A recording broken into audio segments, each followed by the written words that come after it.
हाय दोस्तों, मैं हूं मोतीराम बघेल। आज आपको गणित के कुछ इम्पोर्टेंट फैक्टर बताता हूं जिससे अपने को आने वाले चैप्टर में काफ़ी हेल्पफुल मिलेगी। दोस्तों बहुत सारे बच्चों का ये कमेंट्स आता है कि उनको गणित में बहुत दिक्कत आती है।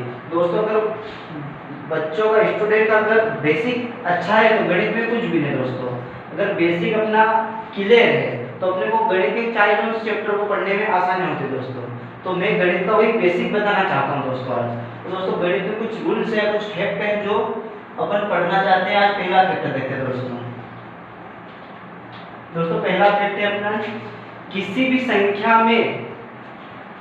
संख्या में शून्य का गुणा किया जाए या शून्य में किसी संख्या से गुणा किया जाए तो गुणनफल शून्य प्राप्त होता है। तो उसमें क्या बोला है, किसी संख्या में शून्य का गुणा या शून्य में किसी संख्या का गुणा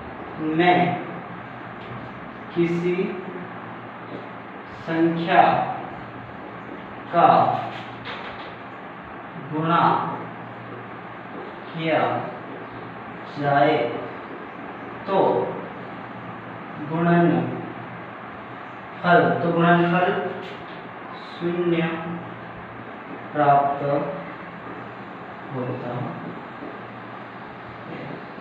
दोस्तों क्या देखा अपने पहले, किसी भी संख्या में शून्य का गुणा या शून्य में किसी संख्या का गुणा किया जाए तो गुणनफल क्या प्राप्त होता है दोस्तों, शून्य प्राप्त होता है। जैसे देखा दोस्तों अपने a गुणित 0 बराबर क्या प्राप्त होगा, 0। या 0 का गुणा किसमें करेंगे, a में करेंगे, क्या प्राप्त होगा, 0। एग्जांपल दोस्तों देखो, 0 का गुणा 5 में किया तो क्या हो जाएगा, 0। या 5 का गुणा किसमें करेंगे, 0 में, ये भी क्या हो जाएगा, 0। मतलब किसी भी संख्या में दोस्तों अगर 0 का गुणा करेंगे तो संख्या सारी क्या हो जाएगी, शून्य हो जाएगी। दोस्तों एक और एग्जांपल देखते हैं। देखो 9 गुणित 8 गुणित 5 गुणित 2 गुणित 0 गुणित 5। अब देखो गुणा कर रहे हैं दोस्तों, और गुणे में क्या आ गया, यहाँ पे 0 आ गया। मतलब इन सबका गुणनफल क्या प्राप्त होगा दोस्तों, 0। मतलब चाहे जितनी भी संख्या हो, अगर उस संख्या में अगर 0 का गुणा होगा तो संख्या सारी संख्या क्या हो जाएगी, 0 हो जाएगी। दोस्तों पहला फैक्टर समझ में आ गया। दूसरा देखते हैं दोस्तों,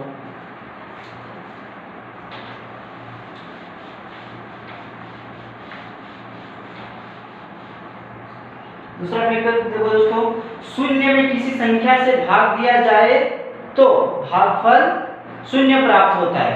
दोस्तों दूसरा फैक्टर है, शून्य में किसी संख्या से भाग दिया जाए तो भागफल शून्य प्राप्त होता। दोस्तों अपने क्या देखा, शून्य में किसी भी संख्या का भाग दिया जाए तो भागफल क्या प्राप्त होगा, शून्य प्राप्त होगा। तो देखो 0/a क्या प्राप्त होगा, देखो दोस्तों एग्जांपल इसके, 0 में 1 का भाग दो 0, 0 में 2 का भाग दो 0, 0 में 3 का भाग दो 0, 0 में 4 का भाग दो 0। ऐसे दोस्तों अपन देते जाएंगे, हमेशा तो इसमें क्या आता रहेगा, 0 आता ही रहेगा। अगर अपन दोस्तों कितनी भी संख्याएं दोस्तों अनंत संख्या होगा, अनंत संख्याओं का अगर अपन शून्य में भाग देंगे तो गुणनफल क्या प्राप्त होगा, 0 प्राप्त होगा। देखो दोस्तों अगला फैक्टर देखते हैं अपन, किसी संख्या में दोस्तों क्या कहते हैं, किसी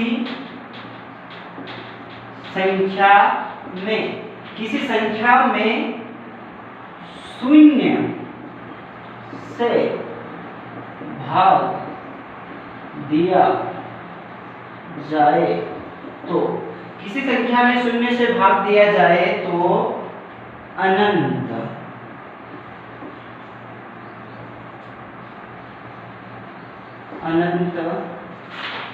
प्राप्त होता है।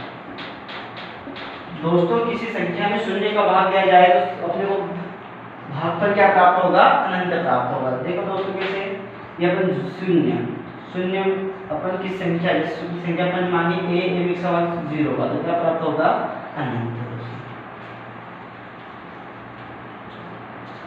अगला फैक्टर देखते हैं दोस्तों अपन, किसी संख्या की घात शून्य होने पर इसका मान 1 प्राप्त होता है। दोस्तों अपन अगला फैक्टर देख रहे हैं, चौथा फैक्टर,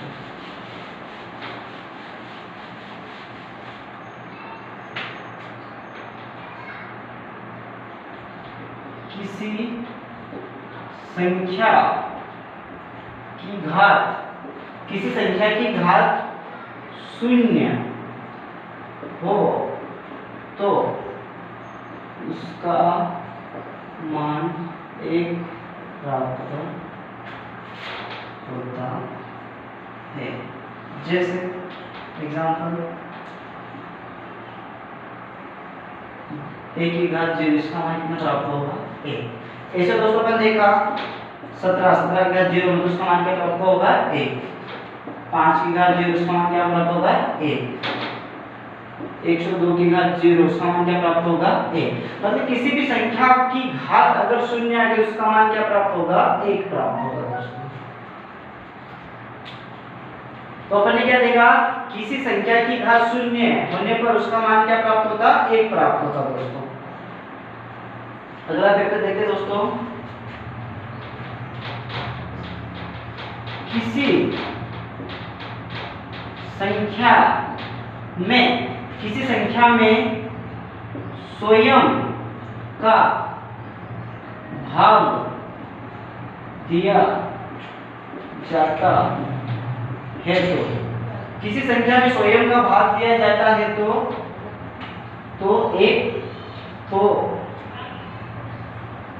भागफल 1 प्राप्त होता है। तो भागफल 1 प्राप्त होता है। किसी संख्या में स्वयं का भाग दिया जाए तो भागफल क्या प्राप्त होता है, 1 प्राप्त होता है। जैसे दोस्तों एग्जाम्पल अपन ने लिया a/a, क्या होगा, 1 प्राप्त होगा। जैसे दोस्तों 5/5 क्या प्राप्त होगा, 1 प्राप्त होगा। 8/8 क्या प्राप्त होगा, 1 प्राप्त होगा। 8 एकम 8। दोस्तों अब आप बताओ 0/0 अब क्या होगा, कोशिश करो दोस्तों।